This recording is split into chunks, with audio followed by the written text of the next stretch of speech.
Il existe des bouteilles de Wikiran et de whisky placées aux meilleurs endroits sur les étagères, fortes d'une réputation centenaire et de prix qui laissent croire que le contenu doit être exceptionnel. Mais que se passe-t-il quand on regarde vraiment la manière dont elles sont produites? Payez-vous pour la qualité ou seulement pour le discours marketing? Aujourd'hui, nous allons commencer par le top 7 et avancer vers les bouteilles qui méritent vraiment d'être versées dans votre verre. Top 7, Balvenie. Double Wood 12. Le Balvenie. Double Wood 12 apparaît souvent dans presque toutes les listes de recommandations pour les débutants qui s'initient au whisky. Les vendeurs de spiritueux le présentent souvent comme un choix sûr, et les critiques vidéo en ligne le citent régulièrement comme la première porte d'entrée dans le monde du single malt. Mais cette réputation reflète-t-elle vraiment ce qu'il y a dans la bouteille? En examinant de près sa fabrication, de nombreux amateurs de whisky commencent à se poser des questions. Ce whisky est embouteillé à 40% d'alcool, le minimum autorisé, ce qui signifie qu'il est dilué au maximum pour augmenter le nombre de bouteilles vendues. De plus, la filtration à froid élimine de nombreuses huiles naturelles qui créent normalement l'épaisseur et la profondeur des saveurs. Le résultat est un whisky aux notes légères de miel, un peu de vanille et de chêne très doux, mais qui s'évanouit aussi rapidement. Rien de désagréable, mais rien non plus qui laisse un souvenir impérissable. La question est donc la suivante. Pourquoi un whisky assez effacé est-il devenu le choix par défaut des novices?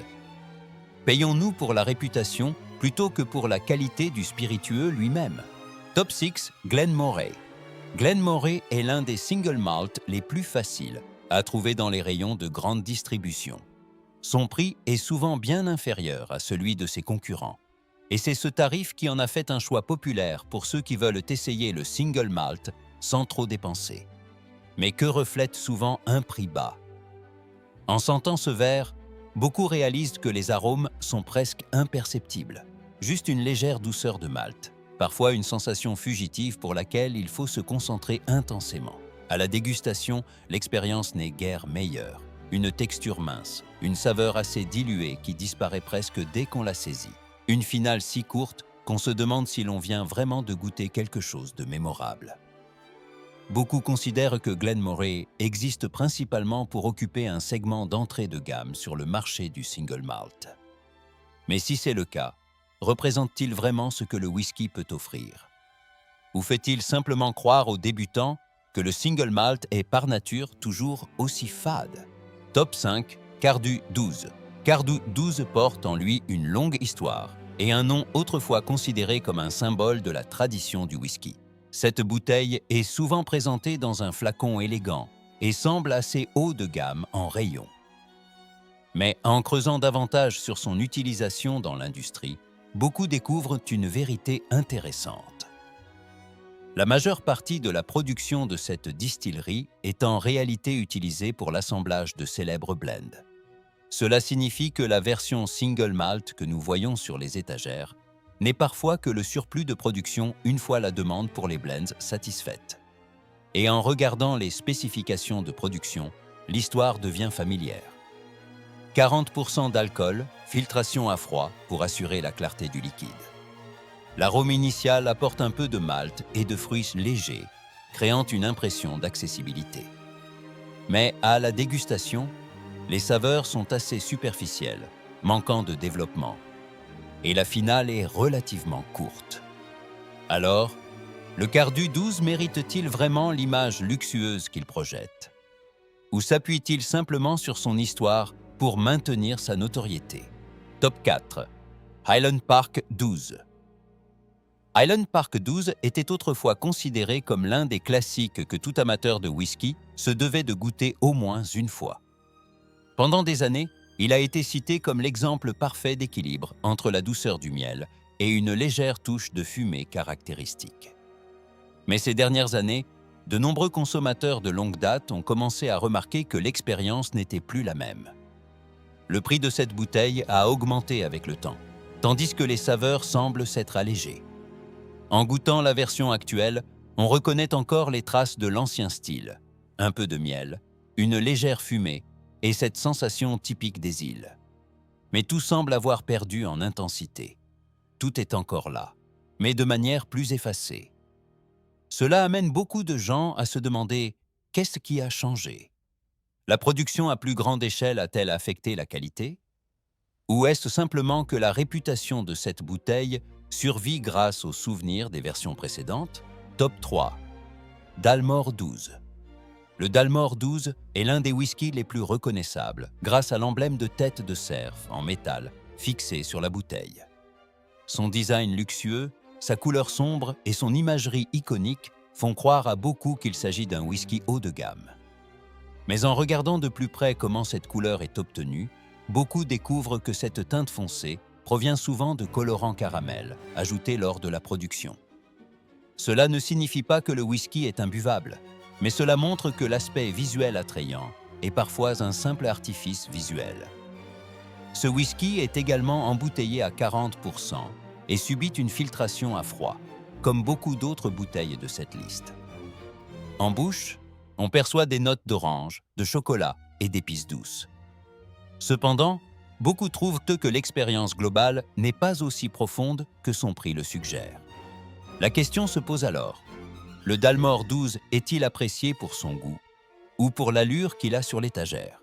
Top 2. Buchanan's 12 Deluxe. Le Buchanan's 12 Deluxe est un nom lié à une longue histoire et à une image de prestige lors de nombreuses fêtes et célébrations. La bouteille à l'étiquette dorée caractéristique apparaît souvent dans les grandes occasions, ce qui l'a aidé à bâtir une position solide dans la culture du whisky. Mais en évaluant uniquement la qualité du liquide, l'histoire est différente. C'est un blended whisky conçu pour être extrêmement facile à boire. Les saveurs sont douces, avec un peu de miel, de vanille et une fumée très légère. Tout est arrondi et assoupli au point qu'il n'y a pratiquement aucune aspérité. Cela peut sembler positif, mais cette sécurité lui fait aussi manquer de personnalité. Aucune note ne se démarque vraiment. Aucun étage aromatique ne force la réflexion. Et comme la finale arrive trop vite, beaucoup se demandent: la célébrité de Buchanan's vient-elle de la qualité, ou de l'image et de la tradition que la marque a construite pendant des décennies? Top 1. Bunnahabhain 12. Si les bouteilles précédentes en ont déçu plus d'un à cause de leur dépendance à la réputation, le Bunnahabhain 12 représente une approche de fabrication du whisky totalement différente. Dès les spécifications de production, ce whisky affiche une différence claire. Il est embouteillé à 46,3% d'alcool, un taux nettement supérieur au minimum habituel. Il n'y a pas de filtration à froid, ce qui signifie que les huiles naturelles et les composés aromatiques sont préservés. De plus, il n'utilise pas de colorant caramel artificiel. La couleur que vous voyez dans le verre provient donc entièrement du vieillissement en fût. Au nez, on sent des fruits secs, des noix torréfiées et une pointe saline typique du bord de mer. En bouche, les saveurs se développent par couches avec du chocolat noir, du mâle, des épices douces et une sucrosité équilibrée. La finale est longue et chaleureuse, laissant de nombreux arômes après la dégustation. C'est l'exemple même qu'un whisky de qualité n'a pas besoin de s'appuyer sur le marketing ou un design clinquant. Parfois, tout réside simplement dans la manière dont il est fabriqué. Alors, après avoir parcouru cette liste, remarquez-vous quelque chose d'intéressant? Ce ne sont pas forcément les whiskies les plus chers ou les plus célèbres qui offrent l'expérience la plus gratifiante.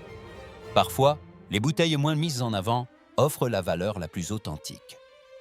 Si vous avez trouvé cette vidéo utile, n'hésitez pas à cliquer sur « J'aime » et à vous abonner à la chaîne pour ne pas manquer les prochaines vidéos, où nous continuerons à explorer les histoires passionnantes derrière l'univers du whisky.